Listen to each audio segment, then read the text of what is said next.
Ciao les gars, c'est Odyss TV, j'espère que vous pétez la forme les amis, moi ça va nickel.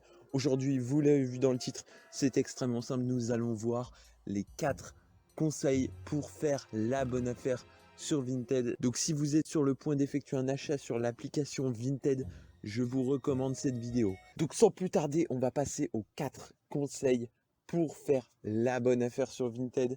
Je sais, on dirait une phrase d'arnaqueur, mais c'est comme ça, c'est YouTube. Donc on va commencer avec le premier conseil. Regardez les notes du vendeur, ça c'est primordial. Regardez les notes du vendeur, c'est la première chose que vous devez regarder avant d'effectuer un achat.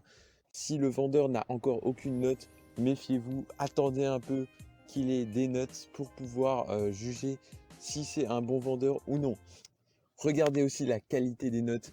Si ce sont des évaluations qui n'ont aucun texte, ça peut être des robots. C'est que peut-être le vendeur a acheté des faux avis sur Google. Méfiez-vous, il y en a aussi beaucoup. Deuxième conseil, regardez la qualité des photos et regardez aussi s'il y a beaucoup de photos. S'il n'y en a pas beaucoup, n'hésitez pas à demander des photos au vendeur, ça coûte vraiment rien du tout. C'est la base des bases de Vinted. S'il n'y a qu'une seule photo, ça peut être une contrefaçon.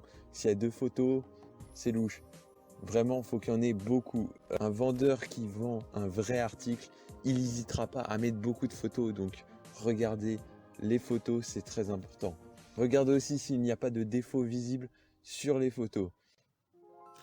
Troisième conseil, regardez d'autres articles sur Google ou en boutique, mais cette fois-ci des vrais articles, et essayez de faire la comparaison avec l'article Vinted. Sachez que pour les marques de luxe, il n'y a quasiment aucune différence entre chaque article. Donc s'il y en a, c'est potentiellement un faux. Bref. Enfin, dernier conseil, le quatrième, c'est tout simplement de négocier le prix avec le vendeur. Même si le vendeur vous dit qu'il ne négociera pas le prix, eh ben faites-le quand même.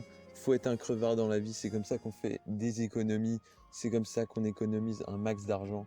Donc faites-le, c'est très important. Sachez que les conseils que je vous file ne sont pas valables que pour Vinted.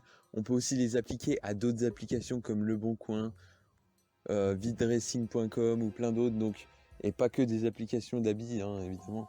Voilà, sur ce, c'est déjà la fin de la vidéo. N'hésitez pas à liker, à commenter, à partager et à vous abonner en masse. On est bientôt 1000.